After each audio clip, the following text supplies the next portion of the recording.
নমস্কার দর্শক বন্ধুরা, ওপেন টেক টিউবস চ্যানেলে আপনাদেরকে আবার স্বাগত। বিগত কয়েকটি ভিডিও করার পরে আমার মনে হয়েছে, যেহেতু আমি আমার চ্যানেলে প্রথম দিকে ইঞ্জিনিয়ারিং এবং টেকনিক্যাল ড্রয়িং সংক্রান্ত সফটওয়্যারের উপরে টিউটোরিয়ালগুলো করছি, তাই আমার মনে হয়েছে আমি দর্শকদের মধ্যে এই বিষয়গুলো নিয়ে ধারণাগুলো আরেকটু সুস্পষ্ট করে দিতে পারব। প্রথম বিষয়টা হলো ইঞ্জিনিয়ারিং ড্রয়িং এবং আর্টিস্টিক ড্রয়িং এর মধ্যে কি পার্থক্য। আলোচনার শুরুতেই আমি বলে রাখি, এটা একটা কন্ট্রাডিক্টরি সাবজেক্ট। ইঞ্জিনিয়ারিংটা তো ড্রয়িং বটেই, এবং আর্টিস্টিক ড্রয়িংটাও একটা ড্রয়িং, যেটাকে আমরা স্কেচিংও বলি। আমি পেইন্টিং কথাটা ব্যবহার করছি না, কারণ পেইন্টিংটা অবশ্যই একটা ডিফারেন্ট সেক্টর।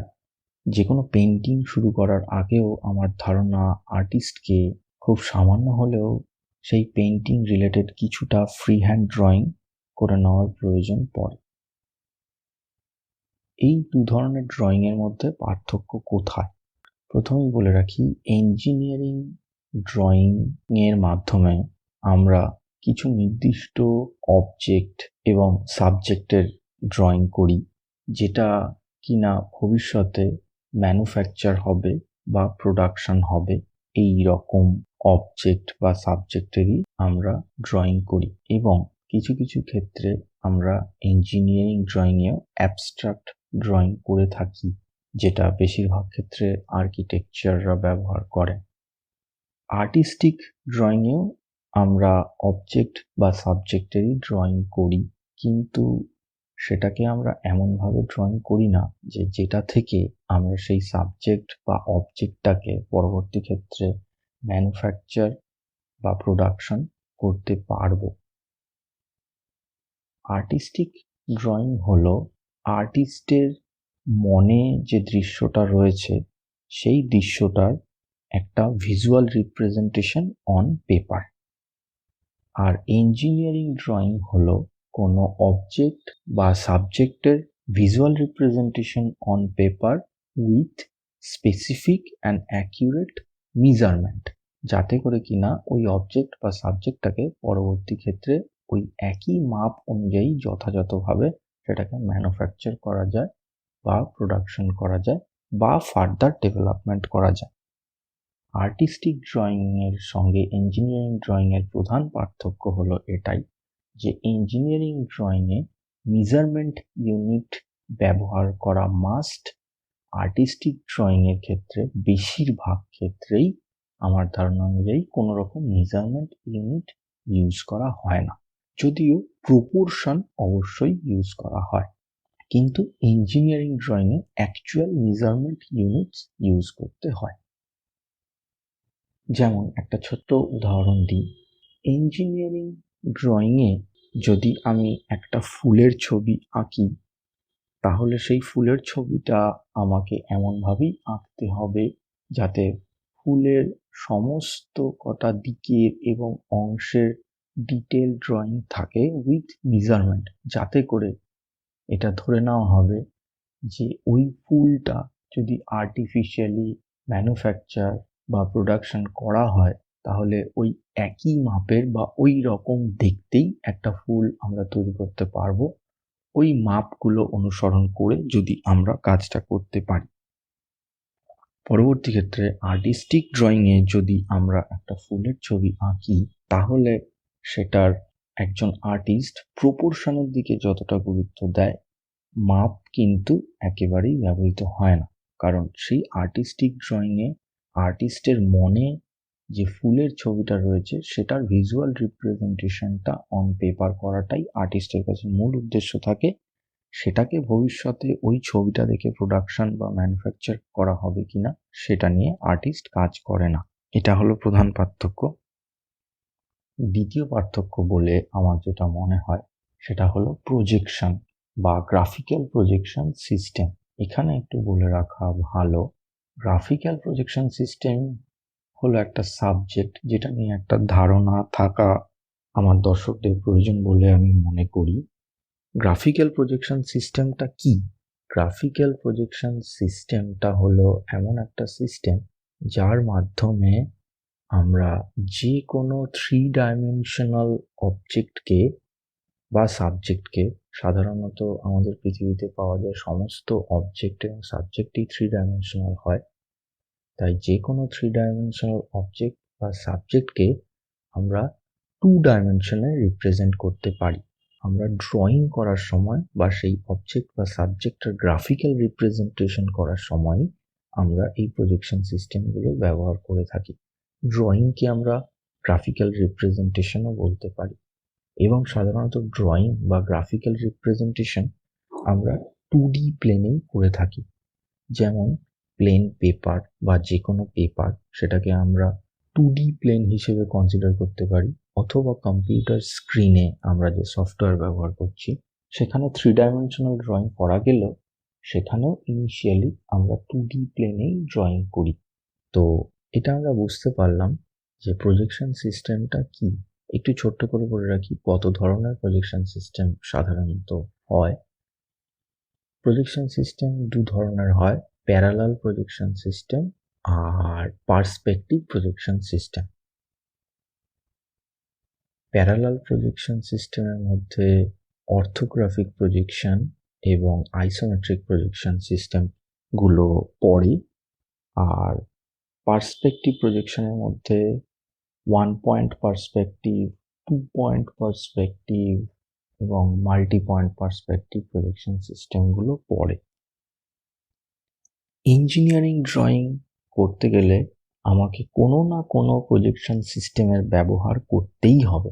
সাধারণত কোর ইঞ্জিনিয়ারিং সেক্টরে যে ড্রয়িংগুলো হয় সেগুলো প্যারালাল প্রজেকশন সিস্টেম ব্যবহার করেই হয়, এবং আর্কিটেকচার সেক্টরে যে ড্রয়িংগুলো হয় সেগুলো প্যারালাল প্রজেকশনেও হয় এবং বেশিরভাগ ক্ষেত্রে পার্সপেক্টিভ প্রজেকশনেও হয়। আর্টিস্টিক ড্রয়িংয়েও আমরা এক কথায় বলতে গেলে প্রজেকশন সিস্টেমই ইউজ করি, কারণ ওখানেও আমরা যে অবজেক্ট বা সাবজেক্টগুলো ড্রয়িং করছি সেগুলো রিয়েল লাইফে 3 ডাইমেনশনাল, কিন্তু আমরা সেগুলো পেপারে 2 ডাইমেনশনাল ওয়েতেই রিপ্রেজেন্ট করছি। কাজেই সেখানেও একটা প্রজেকশন সিস্টেম ব্যবহৃত হচ্ছে, এবং কিছু কিছু ক্ষেত্রে পার্সপেক্টিভ প্রজেকশন সিস্টেমটাও ব্যবহৃত হয়, কারণ আর্টিস্ট রিয়েলিস্টিক ভিউটাকে এক্সপ্রেস করতে গেলে পার্সপেক্টিভ প্রজেকশন সিস্টেমটাকেই ব্যবহার করে। কিন্তু ইঞ্জিনিয়ারিং ড্রয়িংয়ের প্রজেকশন আর আর্টিস্টিক ড্রয়িংয়ের প্রজেকশনের মধ্যে পার্থক্য হলো সেই একই, যেটা আগের পার্থক্য বলেছিলাম, মেজারমেন্ট। ইঞ্জিনিয়ারিং ড্রয়িংয়ের প্রজেকশনে আমরা যেভাবে একটা 3D অবজেক্টকে 2D প্লেনে রিপ্রেজেন্ট করি উইথ মেজারমেন্ট, যেটা থেকে কিনা তার পরবর্তী ক্ষেত্রে সেই অবজেক্টটাকে ম্যানুফ্যাকচার বা প্রোডাকশন করতে সুবিধে হবে। আর্টিস্টিক ড্রয়িংয়ে আমরা যে প্রজেকশনটা ইউজ করি সেখানে প্রপোর্শনটা মেনটেন করা হলেও সেই প্রজেকশন সিস্টেমে মেজারমেন্ট ব্যবহৃত হয় না বলেই আমার ধারণা। এর পরবর্তী যে পার্থক্যটা নিয়ে আলোচনা করব সেটা হলো ড্রয়িং স্কেল বা রিপ্রেজেন্টেশন স্কেল। ইঞ্জিনিয়ারিং ড্রয়িংয়ে অবশ্যই কোনো না কোনো স্কেলে ড্রয়িংটাকে করতে হবে বা রিপ্রেজেন্টেশন স্কেলেই ড্রয়িংটাকে করতে হবে।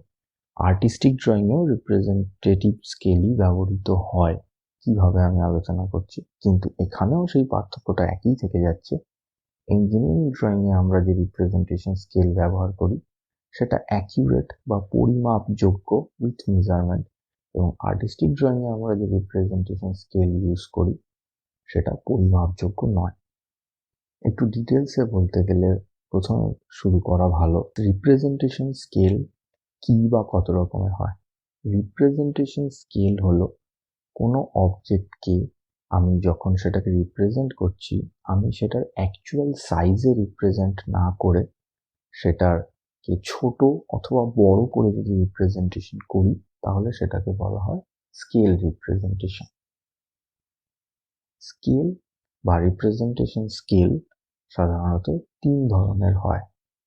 প্রথম ট্রু স্কেল বা অ্যাকচুয়াল স্কেল বা 1 স্কেল, দ্বিতীয় এনলার্জ স্কেল, তৃতীয় রিডিউসড স্কেল।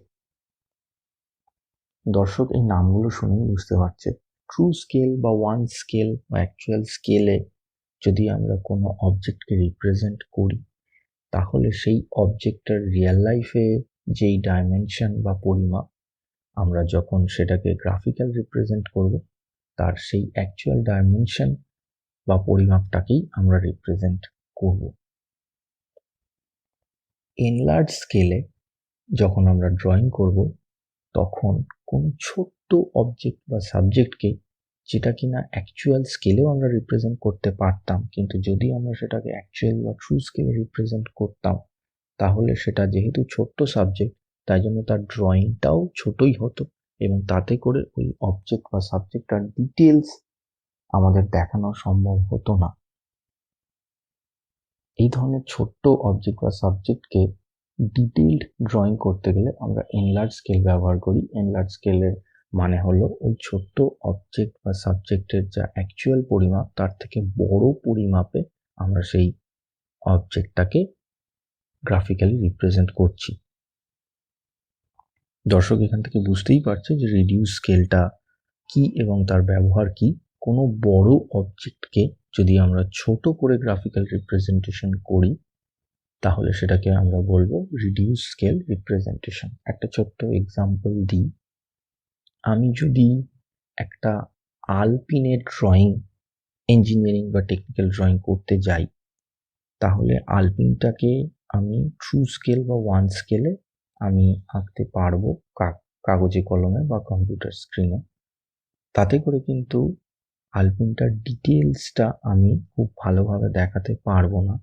যদি আমি আলপিনটা আঁকার ক্ষেত্রে এনলার্জ স্কেল ব্যবহার করতাম, তাহলে আমি ওই আলপিনটার ডিটেলস আমার গ্রাফিক্যাল রিপ্রেজেন্টেশনে দেখানো সম্ভব হতো। ডিটেলস বলতে আমি এটা বলতে চাইছি, আলপিনটার পিনের লেন্থ কত, আলপিনটার হেডের যে সার্কেলটা রয়েছে তার ডায়ামিটার কত, তার থিকনেস কত, সেটা কতটা মোটা বা কতটা উঁচু, এবং পিনের টিপটা যেটা হবে সেটাই বা তারই বা ডায়ামিটার কত।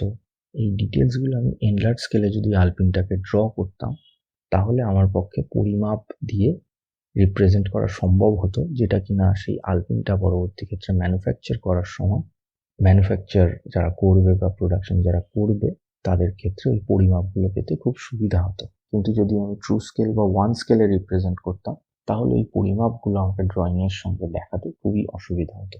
একই ক্ষেত্রে রিডিউস স্কেলের ক্ষেত্রেও বলা যায়, যদি আমরা একটা বাড়ি আঁকতে যাই বা গ্রাফিক্যাল রিপ্রেজেন্ট করতে চাই, অবশ্যই দর্শক বুঝতে পারছে যে একটা বাড়ির মতো বড় অবজেক্ট বা সাবজেক্টকে সাধারণ কাগজে, কম্পিউটার স্ক্রিনে হয়তো ড্রয়িং করা সম্ভব, হয়তো না ড্রয়িং করা সম্ভব, কিন্তু সাধারণ কাগজে যদি আমাকে ড্রয়িং করতে হয়, তাহলে অবশ্যই সেটা অ্যাকচুয়াল স্কেলে করা যাবে না। কারণ সেক্ষেত্রে তাহলে আমাদের ওই বাড়ির মতোই বড় একটা কাগজের প্রয়োজন পড়বে। তাহলে এইরকম বড় কোনো অবজেক্টকে যদি আমাদের রিপ্রেজেন্ট করতে হয়, আমরা রিডিউস স্কেল ব্যবহার করতে পারি।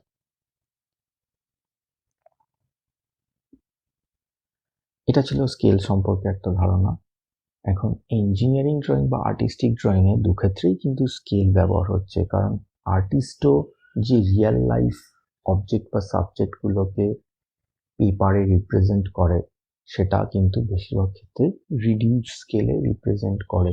যেমন একটা মানুষের ছবি, ঘরবাড়ির ছবি, গাছপালার ছবি, নিশ্চয়ই সেগুলো ওয়ান স্কেলে আর্টিস্ট পেপারে ড্রয়িং করতে পারবে না। আর্টিস্ট সেগুলো ছোট ফর্মেট ড্রয়িং করে, মানে রিডিউস স্কেলে ড্রয়িং করে। কিন্তু সেক্ষেত্রে প্রপোর্শনালিটি মেনটেন হলেও মেজারমেন্ট বেশিরভাগ ক্ষেত্রেই মেনটেন হয় না, যাতে করে কিনা আর্টিস্টিক ড্রয়িংয়ে যেভাবে আর্টিস্ট একটা বাড়ি আঁকে, সেই ড্রয়িংটা থেকে ওই বাড়িটা কিন্তু তৈরি করা সম্ভব হবে না অ্যাকচুয়াল মাপ দিয়ে। কিন্তু ইঞ্জিনিয়ারিং ড্রয়িংয়ে যখন আমরা স্কেল ব্যবহার করব, তখন আমাদের প্রপোর্শনাল এবং মেজারমেন্ট দুটোই আমাদের ব্যবহার করতে হবে, যাতে করে ওই ড্রয়িংটা থেকে ওই বাড়িটা তৈরি করা সম্ভব হয়।